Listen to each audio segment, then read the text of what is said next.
My name's Chris Bonello. I'm a writer, speaker, author, and a special needs tutor, formerly a primary school teacher, and I run the website Autistic Not Weird. To someone who's never heard of autism before, I would describe it as a neurotype or a way of thinking which makes your brain interpret things differently or see things differently. It may give you advantages in some areas and disadvantages in others, and I'd make sure that they understood that autism is a difference rather than something that is objectively better or worse. And I'd also use examples as to how my autism impacts me and how other people's autism might impact them. Well, the really big one to tackle is the lack of empathy myth. This misconception that because autistic people often struggle to read facial expressions or express empathy in ways that non-autistic people don't, the misconception is that we just don't feel empathy or don't care about how other people are feeling. In my experience, myself and a lot of the autistic people I know actually feel empathy to a much more severe degree than most other people. For example, I used to not tell some of the teachers that I was getting bullied because I knew that if I did, the bullies would get in trouble and that would make them sad. So it really annoys me when people tell me that I'm the one who doesn't have empathy. In my experience, the people who say that autistic people don't have empathy tend to be the ones who can't empathise with a single autistic person anywhere ever. It is true, by the way, that you will get the occasional autistic person who actually doesn't feel empathy towards others, but in all fairness, I know plenty of non-autistic people who do, so I think it's rather unfair that this trait is assigned as an autism trait when Dr. Damien Milton expressed it as the double empathy problem. The fact that autistic people can struggle to read non-autistic people, non-autistic people can struggle to read autistic people, but it's seen as an autism-related problem because there's more of them than there are of us.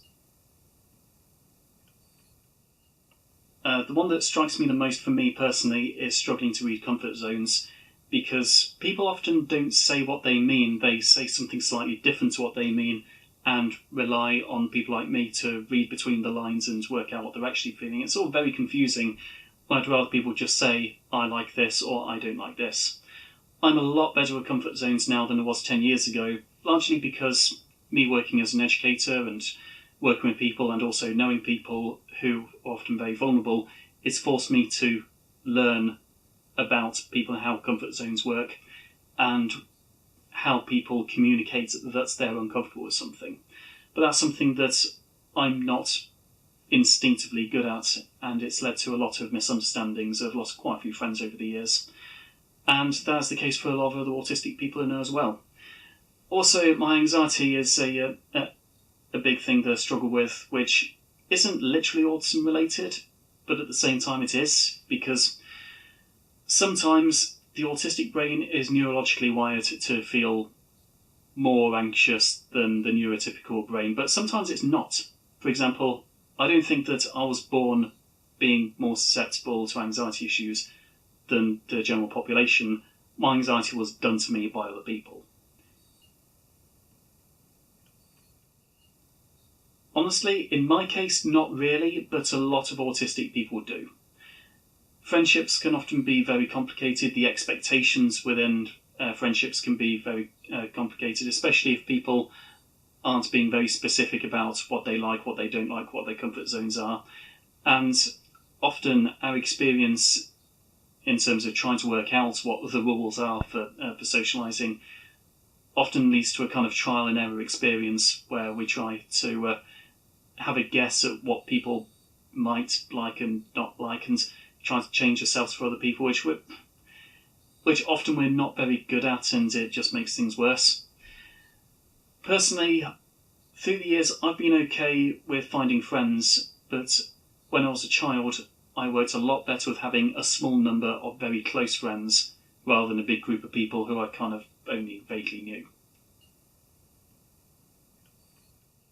Yes, being diagnosed as autistic really helped me, largely because it helped me to make peace with myself in a time of my life when I really didn't have a very positive self-perception. I felt that I was getting this wrong, that wrong, and basically all of my problems were a result of me not being like everyone else, and the only way to solve it was to become like everyone else.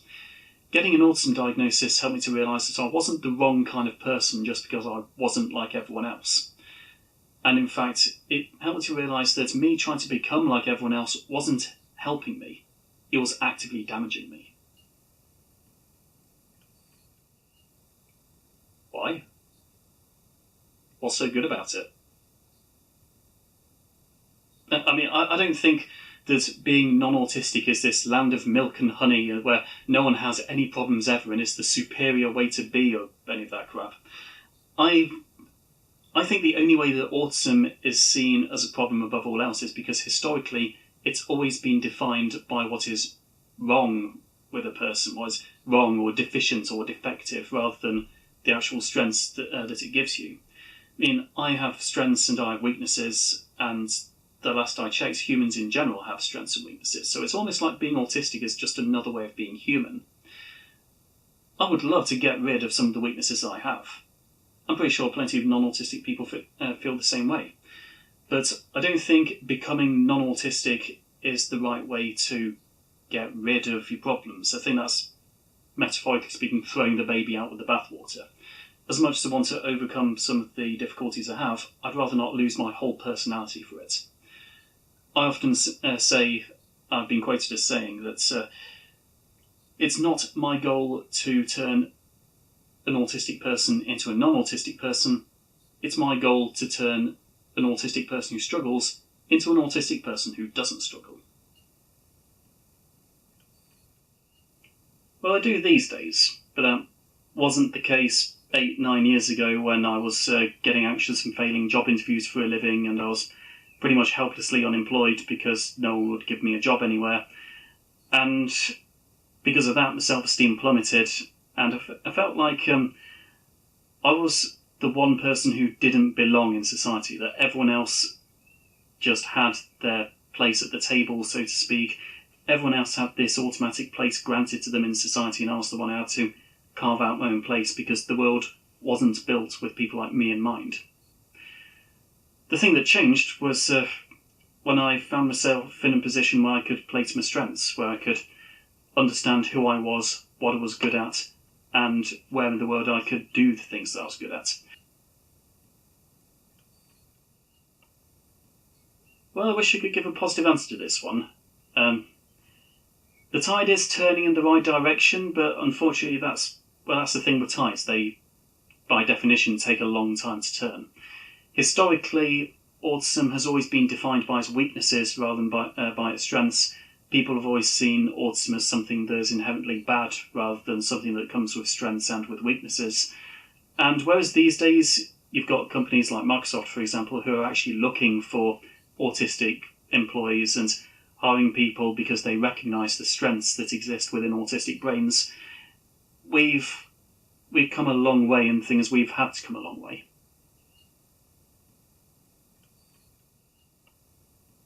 Well, that's the thing about the world being told that something is supposed to be a bad thing. There are people out there who spend ages, I call them negative autism advocates, the ones who spend ages telling the world all of the things that are wrong with autism, all things they wish they could take away from their child or their students or themselves. And the only thing they do is talk about how bad autism is. And these same people suddenly get really surprised when no one bothers to give a job to the autistic person. Because what do the employers understand about autism? That it's supposed to be bad. I'd say the first thing is flexibility. And understanding that because all children are different, obviously different methods are going to be more accessible to some children than others. One thing I really did not like about the mainstream education system when I was a primary school teacher was this notion that all children must learn this specific method, and if you had a child who didn't understand that method, understood this completely different method, which led to the same answer, the general reaction was, no, you need to learn this method, otherwise the school inspectors will think that we're not a very good school. So yeah, flexibility in terms of what methods the children are allowed to use, how they're allowed to approach a problem, and also accommodations as well. Now, accommodations aren't just the things that cost you money, like extra teaching assistants and things like that. Accommodation could be as simple as being a bit flexible with your uniform policy, which British schools don't seem to be very good at, but the very first priority is making sure that a student feels safe and feels comfortable and is in a place where they can learn. Because if they don't feel safe or they don't feel comfortable, they will not learn anything. People ask me that quite a lot. They ask me, do you think that mainstream education or special education is better for an autistic child? And my answer is, which autistic child? Again, because we're all different and we have different perspectives, different personalities, different life experiences, different anxieties, mainstream education would be perfect for some autistic students, and for some it will be inaccessible. Special education would be the best thing ever for some autistic students, and for others it won't be. I think technology is beneficial for all children in schools. The quality of teaching and learning today is so much better than it was 20 years ago, not least because of the advent of interactive technology. The question is it having just as good an impact or less or more of a positive impact on autistic students? And the main question to ask there is the technology autism friendly? Is it something that only really applies to the population in general, or is there something about this that makes it more accessible to someone who's on the autism spectrum?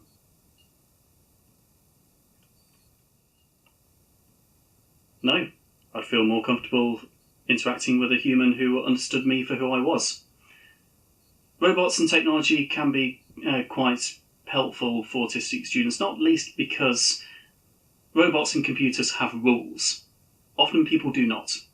Or often they do have rules, but they're really inconsistent with them. And also, one person's rules might be different to another person's rules, whereas robots and computers can be really consistent. But no, I don't think it's healthy to have the misconception that autistic children would rather talk to a robot, because, like all other humans, we just want to be understood.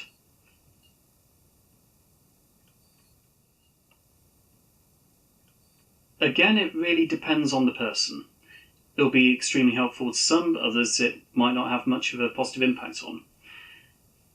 I can imagine technology and robots being used in this way being really useful as an educational tool to teach children how to read other people's emotions, and perhaps even to understand their own emotions.